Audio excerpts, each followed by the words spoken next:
ఏపీలో scrub typhus కలకలం సృష్టిస్తోంది. రాష్ట్ర వ్యాప్తంగా కేసులు నమోదవుతుండటంతో వైద్య శాఖ ప్రత్యేక దృష్టి పెట్టింది. ఇక పల్నాడు జిల్లాలో స్క్రబ్ టైపస్ కేసులు పెరుగుతుండటంతో గుంటూరు జీజీహెచ్లో ప్రత్యేక వార్డు ఏర్పాటు చేశారు అధికారులు. ఇప్పటి వరకు జిల్లా వ్యాప్తంగా 6 మంది చనిపోయారు. ఇక జినోమ్ పరీక్ష ద్వారా ఈ వ్యాధి మూలాలను కనుగొనవచ్చని ఈ సందర్భంగా వైద్యాధికారులు చెబుతున్నారు. వైద్య లక్షణాలు అలాగే వ్యాధి లక్షణాలు గమనించి వైద్యం పొందితే కనుక ప్రమాదం ఉండదంటున్నారు. అయితే సాధారణ జ్వరం మాదిరిగా ఉండే లక్షణాల వల్ల సామాన్యులు స్క్రబ్ టైపస్ వ్యాధి లక్షణాలను కూడా గమనించలేకపోతున్న పరిస్థితి ఉందని చెబుతున్నారు వైద్యులు.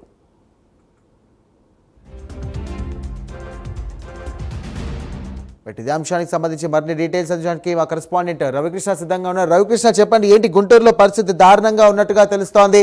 మరి అధికారులు ఎలాంటి చర్యలు తీసుకుంటున్నారు? ప్రజలకు ఎలాంటి దీనిపైన కూడా అవగాహన కల్పిస్తున్నారు?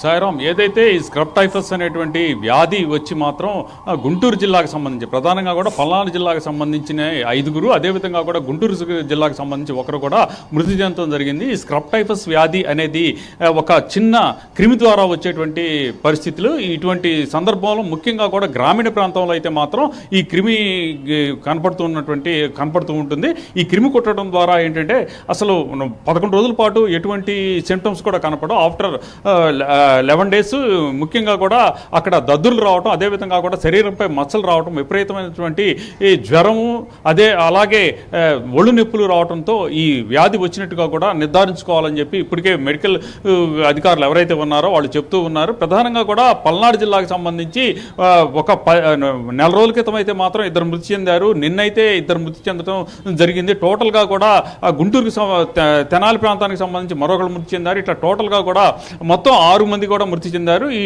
స్క్రబ్ టైఫస్ అనేటువంటి వ్యాధి అనేది అన్ని కాలాల్లో కూడా వస్తున్నటువంటి పరిస్థితి. ముఖ్యంగా కూడా శీతాకాలంలో అయితే ఎక్కువగా వస్తూ ఉంటుంది.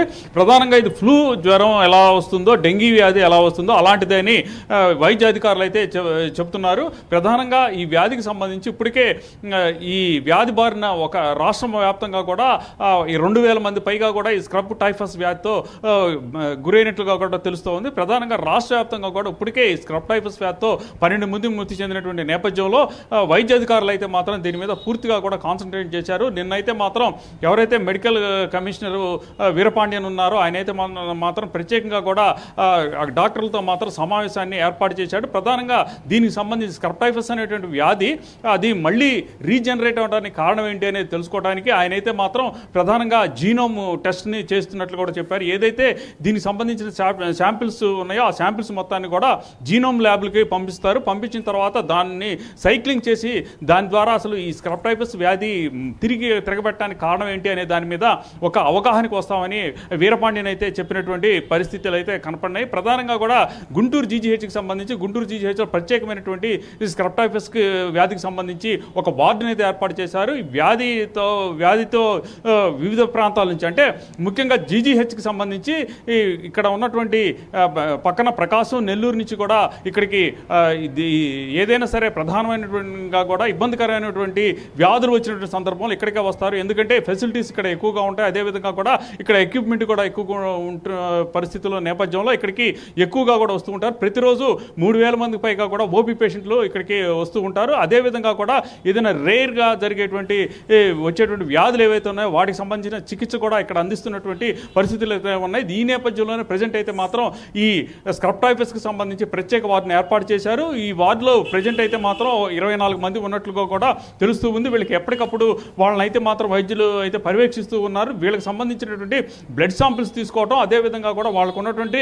ఫ్రీక్వెన్సీ ఎంత స్థాయిలో వాళ్ళకి డ్యామేజ్ అయింది అనేది తెలుసుకోవడం. ముఖ్యంగా ఈ వ్యాధికి సంబంధించి నిన్న జరిగినటువంటి వైద్య సమావేశంలో కూడా అక్కడ చెప్పిన విషయం ఏంటంటే స్క్రబ్ టైఫస్తో మృతి చెందిన వాళ్ళు కేవలం స్క్రబ్ టైఫస్తో కాదు, వివిధ రకాలైనటువంటి కారణాల వల్ల, వివిధ రకాల జబ్బులకు తోడుగా ఇది రావడం వల్ల మృతి చెందారు అని చెప్పి ఎవరైతే ఈ కమిషనర్ వీరపాండ్యన్ ఉన్నారో ఆయనైతే తెలియజేసినటువంటి పరిస్థితి. దీనికి సంబంధించి ప్రభుత్వం అయితే మాత్రం ఒక నిర్దిష్టమైనటువంటి ప్రణాళికతో ముందుకు పోతున్నట్లుగా కూడా తెలుస్తుంది. అలాగే ఇక వైద్య సిబ్బంది ఎవరైతే ఉన్నారో ఈ వైద్య సిబ్బంది అయితే మాత్రం ప్రధానంగా గ్రామీణ ప్రాంతాల్లో మాత్రం పరిశుభ్రత మీద అవగాహన పెంచేటువంటి ఏర్పాట్లు అయితే చేస్తూ ఉన్నారు. ఎందుకంటే ఈ స్క్రబ్ టైఫస్ అనేటువంటి క్రిమి ఏదైతే ఉందో ఈ స్క్రబ్ టైఫస్ క్రిమి అయితే మాత్రం ముఖ్యంగా చిత్తడి నేలల్లో, అదేవిధంగా కూడా మట్టి నేలల్లో, అలాగే ఇక గడ్డిలో కూడా ఉంటుంది.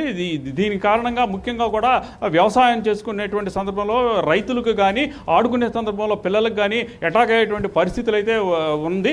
దానికి తోడు ఈ వ్యాధి వచ్చినట్లుగా కూడా నిర్ధారణ అయ్యేటానికి చాలా ఛాన్స్ తక్కువగా ఉంటాయి. ఎందుకంటే ఇది సీజనల్ వ్యాధి అన్న సందర్భంలో మలేరియా వస్తుంది, టైఫాయిడ్ వస్తుంది, అలాగే ఇక ఫీవర్స్ కూడా వస్తూ ఉంటాయి, ఫ్లూ జ్వరాలు కూడా వస్తూ ఉంటాయి. సేమ్ అదేవిధంగా ఈ ఏదైతే ఈ స్క్రబ్ టైఫస్ వ్యాధి ఉందో అది అలాగే వస్తుంది.